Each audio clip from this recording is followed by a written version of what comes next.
You planted them in spring with one thing in mind: tomatoes, ripe, heavy, worth every week of waiting. And the plant delivered its side of the deal. It grew, it climbed, it flowered, dozens of yellow blooms opening across the stems, each one the beginning of what should have been a tomato. And then they fell, not damaged, not eaten, just gone. The flower opens, holds for a few days, and drops cleanly from the stem. No swelling at the base, no small green fruit beginning to form, just a bare stem where something should have been growing. You check the plant, the leaves are green, the stems are strong. There is no disease, no pest, nothing you can point to. The plant looks, by every measure, like it is thriving. And yet the harvest is not coming. Here is what most gardeners do next. They feed it more fertilizer, more nitrogen. The plant is clearly working hard, it just needs more fuel to push through. The flowers keep dropping. Here is what almost nobody tells you. In most cases, a tomato plant that flowers but does not set fruit is not lacking anything.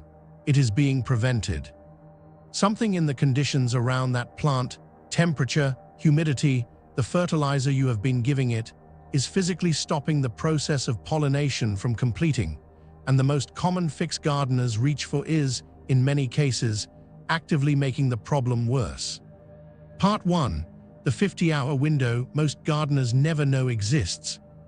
A tomato flower is what botanists call a perfect flower. It contains both male and female parts in the same structure. It can, in theory, pollinate itself, but it needs help. Pollen has to physically move from the male part of the flower, the anther, to the female part, the stigma. In nature, that movement happens through wind and vibration. When a bee lands on a tomato flower, the buzzing of its wings creates exactly the kind of vibration that dislodges pollen and sends it where it needs to go. Wind does the same thing more gently, over time. Here is the part that matters. Each tomato flower is only receptive to pollination for approximately 50 hours after it opens. That window opens, and then it closes. If pollination does not happen within that window, the flower drops. It does not get a second chance. 50 hours is not very long, and if your plants are in a sheltered spot, against a wall, in a greenhouse, in a corner of the garden where the air barely moves, that window can pass without the pollen ever shifting. This is especially common during long stretches of still, humid weather. No breeze, no bee activity, flower after flower opening and closing without ever completing pollination. The fix is simple and costs nothing. Once a day, during flowering, gently shake the plant or tap the flowering stems. You are doing the job the wind and the bees are not doing. You are moving the pollen. It takes 30 seconds, and during difficult weather, it can be the difference between a harvest and an empty plant. Part 2. The invisible threshold your pollen cannot cross. The plant is doing everything right. The flowers are opening. The bees are visiting. You have been shaking the stems every day, and the flowers are still dropping. This is the part that breaks most gardeners, because they have done what they were told. They have been attentive and consistent, and none of it is working. Here is why. Pollen is fragile in a way that is invisible from the outside. A flower can look perfect, open, healthy, untouched, while the pollen inside it is already non-viable, already incapable of completing fertilization, already going to result in a drop, regardless of anything you do. Temperature is the first reason this happens. Research from the University of Missouri confirms that when daytime temperatures rise above 30 degrees C and nighttime temperatures stay above 21 degrees C, tomato pollen becomes tacky and non-viable. It cannot move, it cannot germinate, it cannot complete fertilization. The flower opens perfectly, the pollen is produced, but at the microscopic level where pollination actually happens, it has already failed. This is why midsummer can be the most frustrating time to grow tomatoes. The plant looks at its most vigorous, the flowers are abundant, the conditions feel warm and productive, but the temperatures that feel good to the gardener are, at the pollen level, quietly preventing everything. The second reason is humidity. Research published in the Annals of Botany shows that the ideal humidity range for tomato pollination is between 40 and 70%. Think of pollen as fine, dry flour. Above 70% humidity, it absorbs moisture from the air. It clumps. It becomes too heavy and sticky to move from the anther to the stigma. Below 40%, the stigma, the surface designed to catch and hold pollen, dries out. Viable pollen arrives and has nothing to stick to. The mechanism fails at both extremes, and from the outside, both failures look identical. Flowers opening and dropping, no fruit forming, no visible explanation. The gardener adds more fertilizer. The flowers keep dropping.